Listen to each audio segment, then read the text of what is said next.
হ্যাঁ, ইসলাম নারীকে পশুর মতন সম্মান দিয়েছেন। এই পৃথিবীতে ৪৩,০০০ ধর্ম আছে, তার মধ্যে যতটুকু সম্ভব যতগুলো ধর্ম আমি ইউটিউব, ফেসবুক, গুগল বা বিভিন্ন মাধ্যমে হাতের কাছে আসছে আমি পড়ছি। তো পড়ার পরে আমার একটা ধারণা হয়েছে যে এই ৪৩,০০০ ধর্মের মধ্যে একমাত্র ইসলাম ধর্মই নারীকে পশুর সমান মর্যাদা দেয় নাই। সর্বপ্রথম ইসলাম নারীদেরকে মানুষ হিসেবে স্বীকৃতি দেয় নাই। দ্বিতীয়ত, পশুর একটা গৃহপালিত পশু যেমন বকরি, উট বা গরুর কথাই ধরেন, এদের সমান মর্যাদা নারীদেরকে ইসলামে দেওয়া হয় নাই। কিন্তু কেন? আর এটা জানার পরেও অলৌকিকভাবে কোনো পুরুষ এটার বিরোধিতা করে না, আর নারীরা ভয়ে বিরোধিতা করে না যে এটা তো হলো ঐশীবাণী, আল্লাহ নারীদেরকে এভাবে থাকতে বলেছে। যেমন ধরেন, আমি বলি, একজন সহি মুসলমান কৃষকের কথাই আমি বলি, সেই সহি মুসলমানের বাড়িতে তার 4টা স্ত্রী আছে, আরো কয়েকজন দাসী আছে, আর কিছু বকরি আছে তার বাসায়, কিছু গরু আছে। গরু কথাটাও রাখি, এখানে রাখলাম। এবার দেখেন,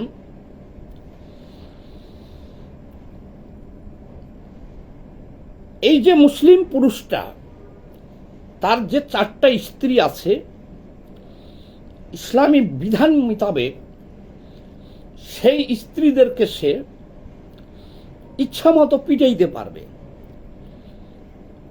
মারধর করতে পারবে, তার হাড্ডি ভাঙিয়ে না দেওয়া পর্যন্ত মারতে পারবে। আর হাড্ডি ভাঙিয়ে গেলে 15 দিন জেল। এটা এই তালেবান আইন, কিন্তু এটাই হলো বিশ্বের ইসলামের ধর্মের আইন, যে আপনার 4টা স্ত্রী আছে, এদেরকে আপনি বেধড়ক পিটাইতে পারবেন, 1 নম্বর কথা। 2 নম্বর কথা, আপনার বাসায় যে গরু আছে বা বকরি আছে, এদেরকেও আপনি বেধড়ক পিটাইতে পারবেন, বাধা দেওয়ার কেউ নাই। 2। 3 নম্বর কথা, আপনার বকরি বা এই গরু পশুগুলা আপনি গলায় দড়ি দিয়ে বাইন্ধা রাখছেন, তারা ইচ্ছা করলেই বাহিরে যেতে পারবে না, একা একা যেতে পারবে না। আপনি যখন নিয়ে যাবেন তখনই সে যাইতে পারবে। সাথে করে নিয়ে যাবেন, হয় রশি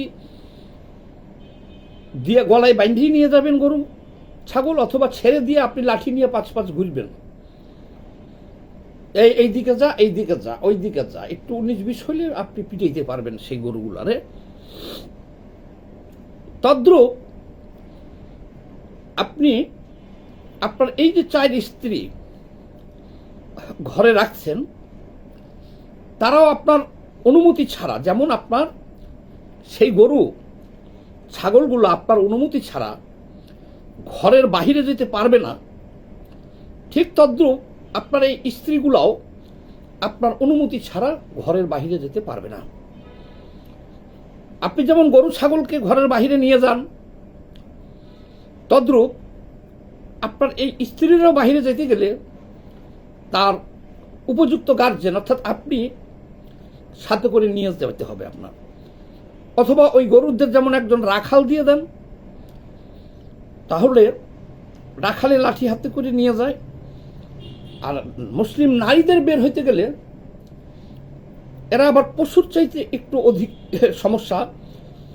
একজন পশুকে বাহিরে নিতে গেলে, হেফাজতে রাখতে গেলে আপনি যে কোনো একজন রাখাল নিয়োগ দিয়ে দিতে পারবেন টাকার বিনিময়ে, কিন্তু এই নারীগুলো হয় তার ছেলে উপযুক্ত থাকলে ছেলের সাথে যেতে হবে, না হলে স্বামীর সাথে যেতে হবে।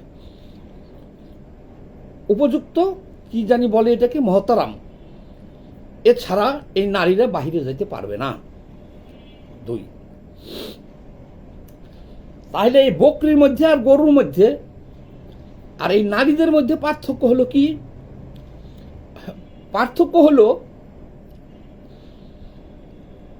বাহিরে নেওয়ার সময়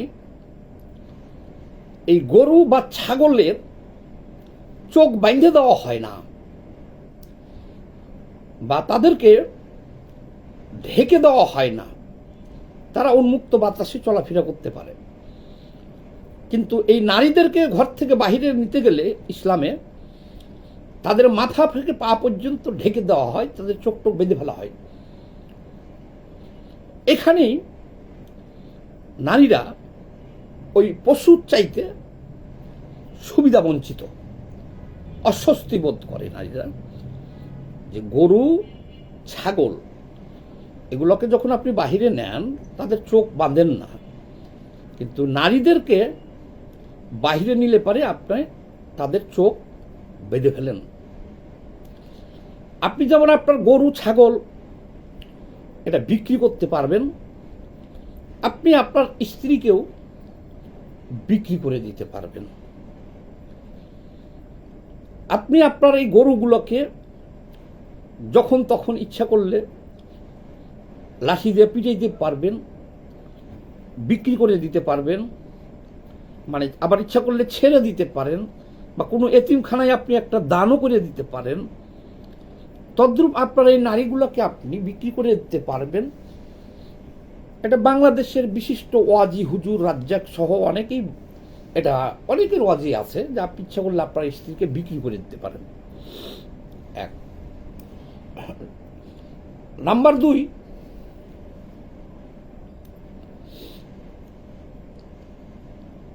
এই নারীরা ইচ্ছা করলেই মানুষের মতো বা পুরুষের মতো সবকিছু খাইতে পারবে না, তারা বিধিনিষেধ আছে।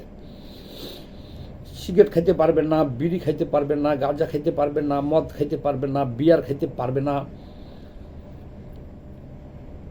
আর বাহিরে তো বাড়িতে পারবে না আপনাকে ছাড়া। মানে খাওয়ার মধ্যেও তাদের অনেক রেস্ট্রিকশন আছে। অর্থাৎ আপনি মুসলমান, আপনি যেটা যেটা খুশি আপনার, মানে আপনার স্ত্রী বা একজন নারী, আমি সমগ্র নারীর কথা বলছি ইসলাম ধর্মের, যে একজন নারী তার যদি একটা বিয়ার খেতে মন চাই খেতে পারবে না। অর্থাৎ আপনি আপনার গরু ছাগলকে যা যা খাওয়ান আইনে দিবেন অনুমোদিত, সেটি তারা খাইতে পারে। তারা তো তাদের ইচ্ছা মতো খাইতে পারে না, তাদের তো গলায় দড়ি দেওয়া বান্ধা। এই ইসলামে নারীদের একই অবস্থা, তারাও কিন্তু তাদের ইচ্ছা মতো খাইতে পারে না। খাওয়ার মধ্যেও তাদের রেস্ট্রিকশন আছে, পড়ার মধ্যেও তাদের রেস্ট্রিকশন আছে ইসলামে। আচ্ছা, এ গেল। শুধু ইহকাল না,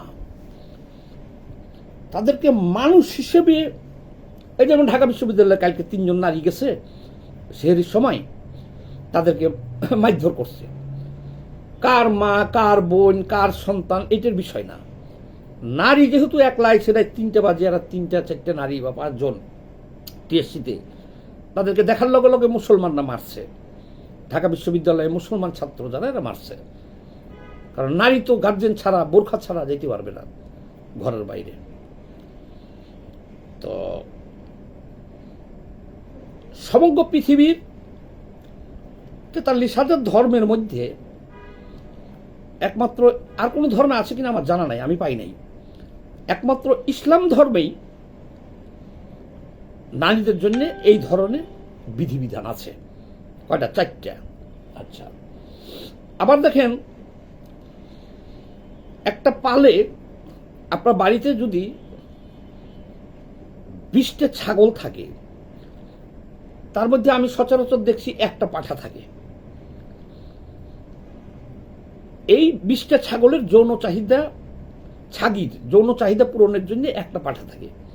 বা আপনার বাড়িতে 4-5টা গাভী আছে, তাদের যৌন চাহিদা মেটানোর জন্য একজন এরে গরু থাকে, পাঠা পুরুষ এরে গরু থাকে একটা।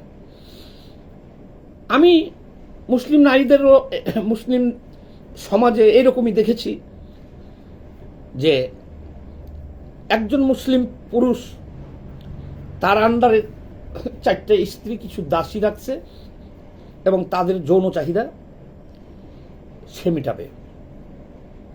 ওই একটা পাঠা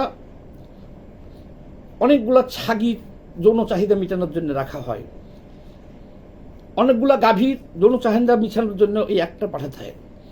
আবার মুরগির ক্ষেত্রেও দেখবেন 20-25টা মুরগি আছে, সেখানে একটা মোরগ আছে।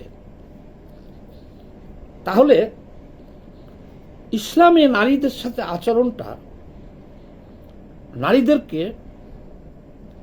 এই যে বললাম